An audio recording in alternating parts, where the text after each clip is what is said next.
ሳይሆን ምኞት ራሱ ወደ ኃጢአት ይመራል። ከዛ የተነሳ ነው እንጂ ካልመረኝ ኃጢአት አይደለም። አየህ አሁን አንተ ምኞት ወደ ምን መራ? ወደ ኃጢአት መራ። የኃጢአት ውጤት ደግሞ ምንድን ነው? አንድም ጠጣ፣ አራትም ጠጣ፣ 10ም ጠጣ። ይሄ ምኞት ወደ ኃጢአት የሚወስደውን ነገር እግዚአብሔር የማይፈቅደውን ነገር ነው። ለምን ለስላሳ አልተመኘ እንዴ? ለስላሳ ሆድ አይበትንም። አልኮል እኮ ላይክ አሁን ለምሳሌ ቢራ ውስጥ አለ ለስላሳ ሆድ አይበትንም። ሆድ አይበትንም። እኔ አሁን ፔንቴ ነኝ። ገባ? ጥሬ ስጋ ደብን አድርጌ ነው የምበላው። ብልት ይኸው ሰው ሁሉ ያገኛል። ብልት በጣም ጥግብ እላለሁ። ነገር አለ አምቧና ስፕራይት ሳደርገው በተን ይላል አባቴ። እንትን ነው አመለካከት ነው፣ ውስጥ ነው፣ አእምሮ ነው። አሁን ዋናው ሪዛልቱ ነው እንጂ ኃጢአት ሊሆን የሚችለው ያቺን አንድ ቢራ መጠጣት ኃጢአት አይደለም። ራይት ቴንክ ዩ ጋድ ብለስ ምኞቱ አየህ፣ የመጀመሪያ ምኞቱ ወደ ምን ይመራል? ወደ ኃጢአት ይመራል። ከዛስ ኃጢአት ደግሞ ምን ያስከትልባል? ሞት ያስከትልባል። ለምሳሌ ለምሳሌ አሁን ጫት አላለም። ጫት አንድ ቀንበት ጫት መውሰድና አንድ ቀንበት አያመረቅልም። አንድ ቀንበት አለ እሱ አያመረቅልም። በቃ እኔ ልንገርህ፣ ጫት አሁን ዙርባ ይባላል። ይሄኛው ዙርባ ይባላል። እኛ አድቆን የወጣ ነው። ከዛ ይሄኛው ዙርባ ይባላል። ዙርባ ይባላል። ቀንበጥ የሚባለው አሁን ከዙርባ ጫት ውስጥ አንድ ቅጠል ተስብና ከላይ ያለችው የመጀመሪያው ከላይ ያለችው አልቻለም። ከላይ ያለችው እሷ ቀንበጥ ትባላለች። አየህ፣ ያንን ጫት መሳብ በራሱ ምኞት ነው። ለምን? ያ ምኞት ነገ ምን ይወልዳል? ኃጢአትን ይወልዳል። ስለዚህ መመኘት የለብን፣ መራቅ ነው ያለብን። እንደ ትርቅ ደግሞ ምን ተገልጦልሃል? ዓለማዊ ምኞትን የሚያስገድበትን የእግዚአብሔር ጸጋ ተገልጧል። ቲቶ 2:11 ይህ ጸጋ ገፍተህ ነው የምትሄደው። ፍቃድን ከጸጋው በላይ አድርገህ ነው የምትሄደው። ገባህ? አድርገህ ነው የምትሄደው። አንበሳ ወርድልኛ። በቃ ብራዘር፣ ለእኔም አንበሳ ወርድልኝ። እሺ በጣም ቀጥል። አሁን ስለመጠጥ ያለንን አመለካከት አሁን እየቀየርከው ነው ወንድማችን እና ቀጥል አሁን። እሺ ስለዚህ ደሜ በቃ እኔ አንደርሰን ደሜ ምን አለ? ኦኬ ሪዛልቱ ነው እንጂ ኃጢአት አንድ ቢራ መጠጣት ኃጢአት። መጽሐፍ ቅዱስም ያው አትስከር ነው የሚለው አይደል? ተክሪያው ኃጢአት እንዳትሰራ ነው እንጂ መቼስ ደምዬ ይሄኛው አዲስ ኪዳን ላይ አባቴ አዲስ ኪዳን ላይ ምኞት የሚለውን ነገር ለብዙ ነገር መጠቀም ትችላለህ። ለብዙ ነገር ማለት ነው። መልካም ምኞት አለ፣ መጥፎ ምኞት አለ እኮ ደምዬ። ኖ ወደ ኃጢአት የሚመራው ምኞት ነው የምልህ።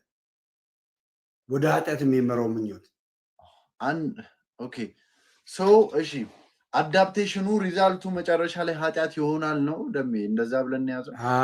ቴንክ ዩ በቃ እንጂ ግን ይሄ መጽሐፍ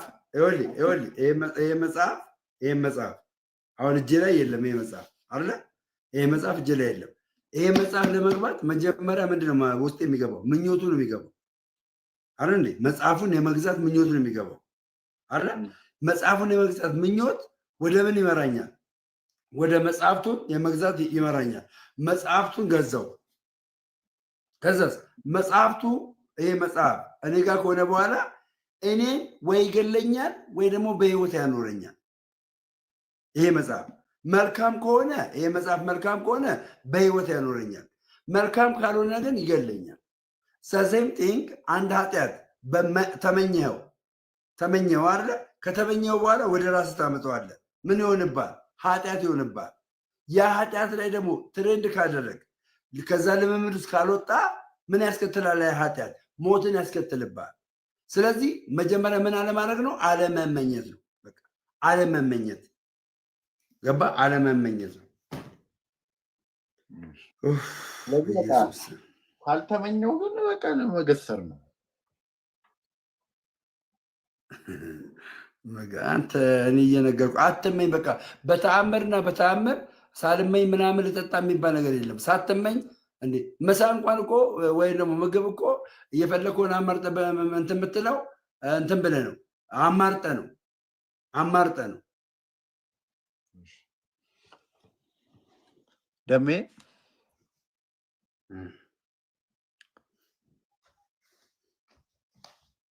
ናዝሬት ትሞቃለች እንዴ? ኧረ በጣም በኢየሱስ በጣም አሁን ደሜ ስጋ ቤቶች ተዘግተውብሃል። ምን ይሻላል? ስጋ ወዳለሁ ብለኸኛል ደምዬና ስጋ ቤቶች ተዘግተዋል። ጾመሃል ግን አንተ ጾምክ እንዴ? እኔ አሁን ስንት ቀን ጾሜያለሁ መሰለህ? አንድ ቀን የሚሳረኩኝ ዛሬ ምንድን ነው ሐሙስ ነው አለ 8 ቀን 9 ቀን 8 ቀን ጾሜያለሁ። 8 ቀን ጾሜያለሁ።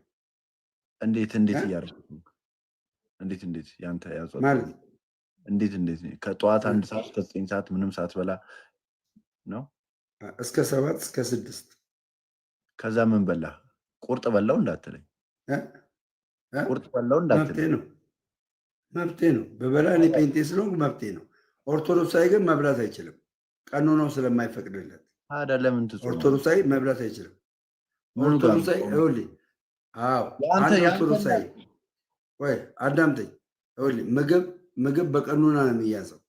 ለምሳሌ ክል ስብ አልባ የሆኑ ምግቦች በሌሉበት ቦታ ላይ አንድ ሰው ከጾመ በኋላ ስጋና ወተት የሚያገኝ ከሆነ ቀኖናው ምን ይለዋል መሰለ?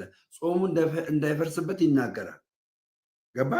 ስብ ብቻ ያለበት ቦታ የሚመገብ ሰው ማለት ነው። የሚመገብ ሰው ቀኖናው ይህንን ይደግፈዋል። ገባ? ከዛ ውጭ ደግሞ እኔ አሁን ወንጌል አማኝ ነኝ አይደል? ኦርቶዶክስ አይደለሁም። እኔ በቀኖና አልያዝም። እጾማለሁ አልያዝም በቀኖና። ለምን? አማኝ አይደለሁም። እና ያ ነው ጆስዬ። ሌላ ጥያቄ አለሽ እንዴ? ደሜ ምሳሌ 23:31 አንብብለት። እንትን ሪፖስት ምናምን አግብተሃል እንዴ? ደሜ አግብተሃል?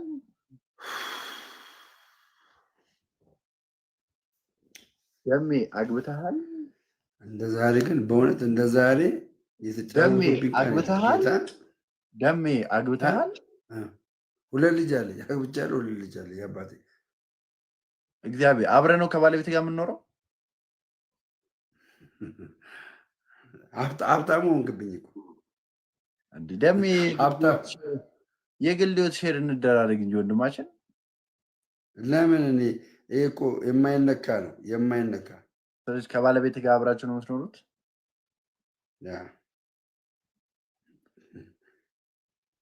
አይደም አንተን ያወክበት በእውነት ደሜ እኮ ያራዳል። እየለፈለፈ ነው። ኧረ እባክህ ተው። እስካሁን አቀልድ። እስካሁን እየለፈለፈ ነው። ጂሰስ ክርስቶስ። አይ አቡና ግን መልክ አያሰራብኝ። ቆይ እስኪ ቤት ከፈተ። ደሜ ይለፍልቶ አባቴ ዛሬ ደሜ አረ እግዚአብሔር እኔ ጎስፕል ይኸው እግዚአብሔር ምስክር ጎስፕል። ለምን አትረዱኝም? ወንጌል አማኞች ለምን አትረዱኝም? ጌታ በሚያውቀው ለምን አትረዱኝም? ኦርቶዶክስ የራሷ የሆነ በቂ አስተማሪዎች እግዚአብሔር ምስክሬ በቂ አስተማሪዎች አሏት። እግዚአብሔር ምስክሬ የደምረው አገልግሎት አትፈልግም። የደምረውን አገልግሎት አትፈልግም ኦርቶዶክስ። እግዚአብሔር ምስክሬ እኔ ኦርቶዶክስ አይደለሁም ጴንጤ ነኝ። እግዚአብሔር ምስክሬ ግን ጠይቃለሁ። የጠየቅኩትን የመለሱልኝ መልስና እኔ ከመጽሐፍ ቅዱስ ጋር አድርጌ ያየሁትን ነገር ገባ ጠይቄ የሰማሁትን ነገር ስጠየቅ እንደዚህ ይላሉ እንደዚህ ያስተምራሉ ብዬ እላለሁ እንጂ እኔ ለእነሱ ተከራክሬ አይደለም። ምን አገባኝ እኔ እንዴ? በጣም በቂ የሆነ ሊቃውንት አላት ቤተክርስቲያኒቷ። ጌታ ምስክሬ። እረፍ አንተ አትናገር። ጎስፕልን ማንም ሰው እንዳይናገር እዚህ ቤት ማንንም ስም ሜንሽን አድርጋችሁ አትናገሩ አደራ። ይኸውላችሁ እኔ ድካሜን ከንቱ አታርጉብኝ አደራ። በቃ አንሰዳደብ ብዬ አይደለም እዛ ቤት የተረገጥኩት። አንሰዳደብ ብዬ ነዋ። በቃ አትሰዳደቡ፣ እንከባበር፣ መከባበር ይኑር ፕሊዝ። መከባበር ይኖር በጌታ እሺ። አትሰዳደቡ። በዛ ላይ ደግሞ ጾም ነው። ለምን ጾምህን ታፈርሳለህ ወንድሜ? አሁን እንደዛ እሺ። አሁን ፕሮሚስን የገባውን ፕሮሚስ ትፈጽማለህ አፈጽምም? ንገረኛው። ትፈጽማለህ አፈጽምም? ንገረኝ። እሺ ጆሲ ወደ አንተ ጥያቄ ጦጣ አደረከኝ። እኔ እኮ አርቲስት ነኝ ደሜ። አልገባኝም። አርቲስት ማለት አንተ ሃይማኖተኛ ሆነ የለ እንዴ? ኦርቶዶክስ ሆኛለሁ እያልክ አልነበር እንዴ? በማስረጃ ኦኬ። ምን ታደርጋለህ እዛ? የት ነው ሄደው ልደትን ያከበርክበት? የት ነው? ቤተክርስቲያን። የት ቤተክርስቲያን ነበር? የካ ሚካኤል። የካ ሚካኤል አይደለም፣ እዛ ጋራው ጋር ያለው እግዚአብሔርን የካ ሚካኤል። አንተ የት ነው ጋይስ? የሆነ ቦታ እንትና የመጡበት ልደት ያከበርክበት አይደለም ብቻ። እሺ የካ ሚካኤልም ይሁን የካ ሚካኤል እንጦጦ ማርያም ሄዳል አልሄድክም? አልሄድኩም። በጌታ ስም እግዚአብሔር። እሺ ለምን ገባ? አንተ ኦርቶዶክስ ሳትሆን እዛ ቦታ ላይ ሄደክ ልደትህ ለምን አከበርክ? አንተ ለምንድን ነው መድኃኒዓለም ቤተክርስቲያን ባለፈው የገባ? ተጋብዘህ ስለተጋበዝክ ገባህ። አንተ ለምን ሄድክ? ልደቴን ሰላም ያለው ቦታ ማክበር ለምን? አንተ አማኝ አይደለሁም ብለሃል። የማታምንበት ቤተክርስቲያን ለምን ገባህ? ምን ፈልገህ ነው የገባው? ደሜ አንዴ ላውራ። እሺ አውራ። ሰላም ያለው ቦታ ሰላም ያለው ቦታ ይሄ ነው ማለት። የዛሬ ዓመት ልደትን እኔን ያከበርከው ቤት ውስጥ አልወጣሁም ከቤት። ትንሽ ሰላም አልነበረው ቤት ውስጥ ያከበርከው? ሰላም አልነበረው? የዛሬ 2 ዓመት የልደቴ ቀን ሐኪም ቤት ነበርኩኝ። በጣም በከባድ ሁኔታ ታሜ ሐኪም ቤት ነበርኩ። ከዛ ግን በቀጣዩ ዓመት በጣም ቴንሽን ሆኜ ከቤት አልወጣሁም። ቤት ነው ያከበርኩት። ላይክ ኬክ ነው የቆረስኩት። አሁን ግን ሰላም ያለው ቦታ ቤተክርስቲያን መስሎ ስለታየኝ ሰላም ያለው ቦታ ሄጄ እዛ አካባቢ ካሉ እህት፣ ወንድም፣ እናት አባቶች ጋር ምሳ በልተን አብረን አከበርን። በዚህ መልኩ አሳለፍኩ። እናንተም ልደትህን ቀጣይ በተለያዩ የኦርቶዶክስ ቤተክርስቲያኖች እየሄድክ ብታከብር ደስ ይለኛል። እኔ በህይወቴ እናቴ ልደቴን አይደለም ሰዓቴን አክብሬ አላውቅም።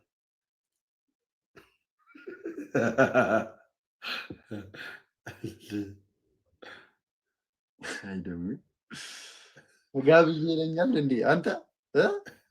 ተጋብዤ ያልከኝ ይህ ምን? ጥምቀት ለምን ሄድክ አንተ? የወንጌል አማኝ ነህ አይደል? ጥምቀት ለምን ሄድክ? አላፋት ሄደሃል። አላፋትማ ተጋብዤ ያልኩኝ። ጥምቀት ነች። የት ሄድክ? ጥምቀት። ስለዚህ ስለተጋበዝክ ሄድክ ማለት ኦርቶዶክስ ነህ ማለት ነው። የኔና አንተ ይለያያል። በቃ አሁን አንተ መመለስክልኝ ነዲያንን ላበላ ነው የሄድኩት አልክ። በልደት ቀን ነዲያንን ላበላ ነው የሄድኩት አልክ አይደል? ይዘሽዋል እኮ ደም እግዚአብሔር ለምን እንትን አትሆን? ምንም አልቀረም እኮ ደም አስተምሮትም ምን እኔ ፔንቴ ነኝ አባቴ ፔንቴ ነኝ፣ ግን ቆንጆ ፔንቴ የማይሳደብ ትንሽ እውቀት ያለው ባለው እውቀት የማያኩራራ ፔንቴ ነኝ። በቃ እኔ ፔንቴ ነኝ፣ ብንጥጥ ያልኩ ፔንቴ ነኝ። ግን በሁለት ሃይማኖቶች መካከል ጦርነት እንዳይፈጠር በዚህም ያለውን ነገር ለማብረድ የተነሳ ሙሴ በለኝ። ኧረ ቆይ ማብረዱ ይቅርና ቆይ ደምዬ ና ቆይ ለምን አንተ ኦርቶዶክስ አትሆንም? አንድ ላይ ነው 2025 አልሰማም እንዲ ያልኩትን አልሰማም። ራስህን ችለህ እኔ ራሴ አዳምጠኛ መልስ ከሆነ የምፈልገው ሁሉም ኦርቶዶክስ አማኝም ወንጌል አማኙም አንዱን ክርስቶስን ተስማምተው አንዱ ጉባኤ ይደረግና ተስማምተው ማለት ነው ተስማምተው አንድ ቤተክርስቲያን ትመሰረታለች። መመስረት ኧረ መመስረት አይሰለቻችሁም? ዝም ብሎ መመስረት ኧረ ነፍስ ተመሰረተ ቃሉ ስለሚል እኮ አንድ በቃ የተመሰረተ ይበቃል። ዝም ብሎ እሱን ነው የሚመሰረተው ችግር ነው። ደሜ ተናድጄ ባለው ግድ ለምንድን ነው ቆመ የቅዳሴውን ድምፅ አረ የሆነ ሽቀላ አዝበርጋይዝ ይሄ መመስረት የሚባለው ነገር በጣም ችግር እየሆነብን ያለው መጽሐፍ ቅዱስ ሲሲሲ ቸርች ማቶ ከዚህ በኋላ ሲሲቲ ነው የምለው። ሲሲቲ ብዬ ነው ነገር ከተመሰረተው በቀር ሌላ መሰረት ሊመሰረት አይችልም የሚል ነገር አለ። በቃ ታዲያ ለምን ቆሮንቶስ ላይ ለምንድን ነው ግን አይደለም? አልገባህም ብሮስኪ? አረ የሆነ ትልቅ ነገር ስጡና ጋይስ፣ እንደ 7 ሰዓት ሆነ እኮ አይደብራችሁም እንዴ? የሆነ ነገር ስጡን፣ ትልቅ ነገር አባችን ጠቅልለህ የምመለስልኝ አንድ ጥያቄ። በኦርቶዶክስ ቤተክርስቲያኖቹን ታውቃለህ? አንድ ግለሰብ ተነስቶ ሊመሰርተው አይችልም። በቃ ታውቀዋለህ፣ ላይ ከድሮ ጀምሮ ያለ ነው ምናምን። ፕሮቴስታንት ጋር ግን ስትመጣ አንዱ የእግዚአብሔር ብርሃን መገለጫ ህይወት ቤተክርስቲያን ብሎ ይመጣል። አንዱ የህይወት ክርስቶስ ውሃ ምንጭ መገለጫ ብሎ ይመጣል። ላይክ በጣም ብዙ ቸርች የመከፈት ቻንሱ ቀላል ነው። ቢዝነስ መስሪያ እስከሚመስል ሚውት ነህ አባ፣ ሚውት ነህ፣ አትሰማም። ሚውትን አብራ ደሜ ሙድ እያስክ ነው። ስለ ቸርች ምስረታ ምናምን ትነግረኛለህ እንደ አባቴ? አረ ጃምፕ ቤ ብራዘር፣ ጃምፕ ቤ። ስለዚህ እኔ መናገር አልችልም የኔ አባት። ሌላ መጽሐፍ ቅዱስ ማወቅ ስለምፈልግ ነው። ለምን ኢዚ ይሆናል? አይ በቃ እኔ ስለ እነዚህ መናገር አልፈልግም። ለመሰለህ ለዚህ ነው ሁላችን ወደ ኦርቶዶክስ እንሂድ አልኩት። እንደዚህ አይነት ቸርቾች እንደዚህ አይነት ስም ተነስቶ አንዱ ጳጳስ ማነው ፓስተር ይሆናል ተነስቶ እንደዚህ። ከዛ ይልቅ የኦርቶዶክስ ስርዓቷ ይመቸኛል። አደባባይ ላይ የምለው ማለት ነው የኦርቶዶክስ ስርዓቷ ይመቸኛል። እኛ የኦርቶዶክስ ስርዓቷ ስለሚመቸን ወንጌላችንን ከተግባባን በጣም ጥቂት በሆነው ነገር ከተግባባንና አንድ ከሆንን እስልምናን ዶሚኔት ማድረግ እንችላለን። ዋናው እስልምና ዶሚኔት። አለበዛ ጆሲ በእኛ በኦርቶዶክሳዊና አንድ አዳምጠኝ በወንጌላውያንን በዚህ በፕሮቴስታንትና በኦርቶዶክሳውያን መካከል ባለፈው አይት ቃላት ይመዛሉ። ኦርቶዶክሳውያን ጴንጤዎችን የሚናገሩበት፣ ጴንጤዎች ኦርቶዶክሳውያን የሚናገሩበት ቃላት ይመዙና ሙስሊሞች ምን ያደርጋሉ? ከእነሱ እምነት ውጭ ለሆኑ አማኞች ወይም ደግሞ ክርስቲያኖች አያችሁ የእናንተ አምላክ ይሄ ነው፣ የእናንተ አምላክ እንደዚህ ያምናል ብለው ልባቸውን ይቀይሩና ይስፋፋሉ። በነገራችን ላይ ለምሳሌ ያክል እስልምና 14ኛው ክፍለ ዘመን ምናምን ላይ ሲስፋፋ በጦርነትና በጉባኤ ጭቅጭቅ በተነሱ ትምህርቶች ነው የተስፋፋ። አሁንም ይህን እድል ፈንታ አንፍጠር ነው የኔ ሀሳብ ማለት ብራዘር። እሺ ተረዱኝ። እሺ ጋይሶች፣ እሺ ብራዘሮች፣ እግዚአብሔር ደግሞ ትውልድ ያስነሳል። እነ ጆሲ ምናምን ይነሳሉ። አረ ይበቃሻል እንዴ አንቺ ቅባት ነው አባቴ። አንተ አውርደዋል አንበሳውንማ፣ ጌታን አንበሳውንም አውርደዋል። እናቴ አንበሳውን አውርደዋል። በቃ እንትና ነው አሁን ያው ወንድማችን ጎስፕል ነው ቢወደኝም በቃ ፕሮሚሱን ያው ይገላግለዋል። ጆሲ ቀጣይ እቅድ ይዛል፣ ፕላን ይዛል፣ ሲንግል ዘፈን አውጥታል፣ ሌላ ዘፈን ለመጨመር ፕላን ይዛል? ፕላን አልያዝኩም፣ ግን ልሰራ እችላለሁ። ታዲያ አሁን የምጠይቀው የሃይማኖት ጥያቄ ምን ፍሬ ያለው ፍሬያማ ያደርጋ? ለምን አላደርገም? ቆይ ፍሬ ስትል አሁን ቀጣይ ዘፈን ለመስፈን እቅድ ይዛል፣ ፕላን አለ? አልያዝኩም። ልዘፍን ግን እችላለሁ። ላልዘፍን አሁን ልዘፍን እችላለሁ ማለት ምኞቱ አለ ውስጥ ማለት ዘፈን ለመስራት ምኞቱ አለክ? አይ ነው መዝሙር ለምን ወደ መዝሙር አትቀይሮ? ወደ መዝሙር እንዴት መዝሙር ለምን አታደርገው? ደምዬ እንዲህ መዝሙር ቀላል ነገር አይደለም። ዝም ብለህ እየተመራህ ወይም የሆነ ስም ስላለ የምትዘምረው ነገር አይደለም። አንዳንዴ ስለዚህ ዘፈኑን ለምን አይቀርብም? ስጠኝ ገንዘቡን የምሰራበትን ገንዘብ ከዛ ላቁም። እኔ ገንዘብ ማለት ሰርቼ ኦ ዘፈን ዘፍኜ ገንዘብ ኦኬ ታደርጋለህ። ኦኬ እሺ፣ አንድ ነገር ልንገርህ፣ በእግዚአብሔር ትታመናለህ? በሚገባ ኦፍኮርስ። እግዚአብሔር ያኖራል? በሚገባ በደንብ ያኖረኛል። እግዚአብሔር ነው የሚያኖርህ? ዘፈን መስራት ነው የሚያኖርህ? አይወዳደርም። ሁላ እግዚአብሔር ነው የሚያኖረኝ። እግዚአብሔር ካኖረ ዘፈን መስራትን ለምን አትሆን?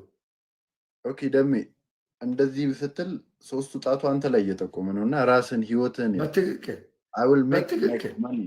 እኔ ልንገርህ 20 ዓመት በሹፍርና አሳልፌያለሁ። 20 ዓመት መከራዬን በልቻለሁ። የእውነቴን ነው የምልህ፣ መከራዬን በልቻለሁ። ገባህ አይደለ? መከራዬን ስንት መንጃ ፈቃድ አለኝ? 2 መንጃ ፈቃድ አለኝ። አንድ ልዩ መንጃ ፈቃድ አለኝ። አንድ ደግሞ ህዝብ 3 አለኝ መንጃ ፈቃድ 2 ማለት ነው። እንደገናስ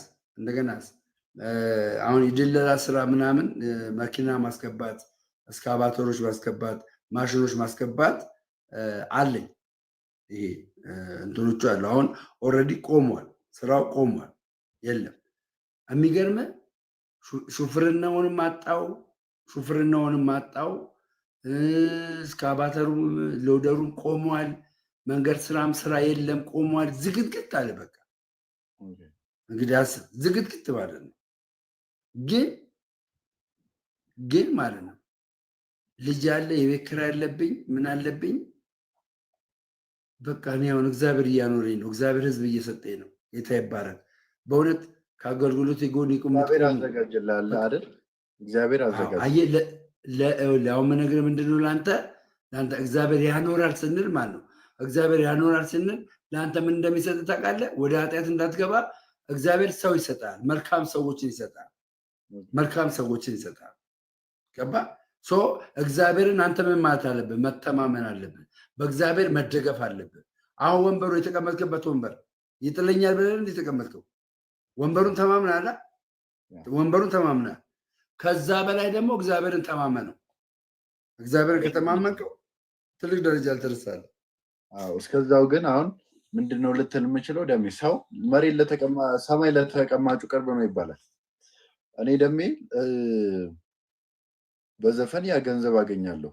አንድ ዘፈን ምርጥ ምክር ነው የመከርኩ። ጌታ በሚያውቀው ምርጥ ምክር ነው የመከርኩ። ምርጥ ዲፌንድ ማድረጋችንም ይህን ምክር ዲፌንድ አደረግ ማለት ብዙ ሚሊዮን ዶላሮችን ታጣለህ።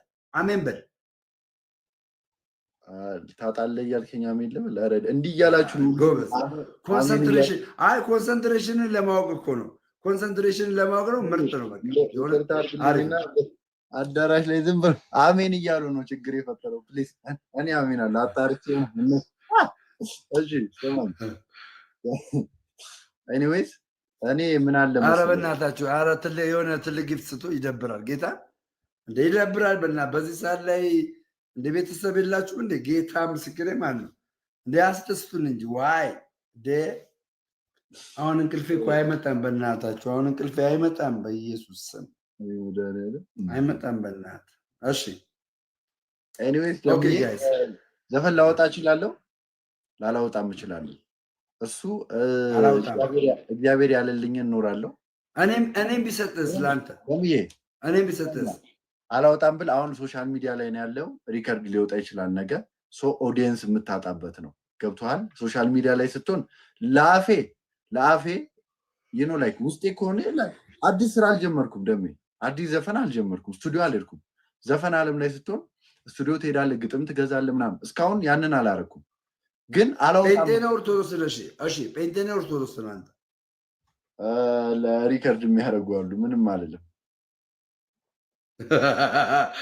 አረ ናቲ ኪንግ ናቲ ወገብኝ። ኪንግ ናቲ ሸውዳ ኤርሜች ሊስታክ አረገብት። እንደዛዎች እኮ ብራዘር። ለማንኛውም እንዴ ደምዬ እኔ እስቲ የፈለግከውን አምጣና ማለት ነው። እስቲ እኔን ስታክ ያርገኝ እስቲ ይኸው ስታክ አደረገው እኮ ጴንጤ ነው ኦርቶዶክስ? በእናቴ ጴንጤ ነኝ። በአንተ ተጠይቀው በአንተ በቃ መለስኩልህ። በአንተ እንግዲህ መለስኩልህ ደምዬ። አንድ ኦርቶዶክስ አሁን በእናትህ ጽድቅ አንተ ትጸድቃለህ። በእናትህ ጽድቅ እናቴ ጴንጤ ስለሆነች አይደለም የምጸድቀው ወንድሜ። እናቴ ጴንጤ ስለሆነች ነው እንዴ የምጸድቀው? አዳምጠኝ እሺ። እናትህ ጴንጤ አልጸደቀችም? እናትህ አይ እናቴ ጴንጤ ስለሆነች ነው ስሙ ስለያዘች ነው። ኦኬ እናትህ ጸድቃለች አልጸደቀችም? ከሁለት አንዱ። እንግዲህ ራሷን ጠይቃት ወንድሜ። ይገኛለህ ግብሊ አራት አባ ደሜን በቅጣት እናስጨንቀው። አራት አባ ጋይስ ልቅጣው። እሺ ጋይስ እንደዚህ ይላል። ላንበርክከውና ማለት ነው ላንበርክከውና ላስነብበው። እሺ አራት አባ ኧረ ራስን ጋይስ አራት አባ አንበርክኬ። እሺ አሁን የኛውን አልፏል። እሺ አልፏል። ካልተቀጣጣንማ ትክክል ነው። ይደብራቸዋል። እነሱ መቀጣጣት እንዳለብን እያመኑ ነው። አንድ ሰው ሳይጠመቅ ኦርቶዶክስ ነኝ ማለት አይችልም። ይሄን ጎስፕል እስቲ እንዳሽ ፋይት ውስጥ ክትትልኝ። አንድ ሰው ካልተጠመቀ ኦርቶዶክስ ነኝ ማለት አይችልም። የፈለገ አስተምሮቱን ቢከተል የፈለገ ስርዓቱን ቢከተል ስርዓቱን ቢያደርግ አንድ ሰው ካልተጠመቀ ኦርቶዶክስ ነኝ ቢል ማንንም እንዳሰሙ። እሺ የግድ የጥምቀት ስርዓቱን ማለፍ አለበት። በስመ እንትን እንዳሰሙ። እሺ ያራዳ ልጆች እንዲህ እያሉ እየመጡ ነው ችግር የሚፈጥሩባቸው። ታፕ አድርጉ ጋይስ። ኤቭሪባዲ ታፕ ዘ ስክሪን ኦፍ ኮርስ። በቃ አረ ጎስፕል ገባ ወጣ አትበል። በየሱስ ምንድን ነው ገባ ወጣ የምትለው? ኤቭሪባዲ ታፕ ዘ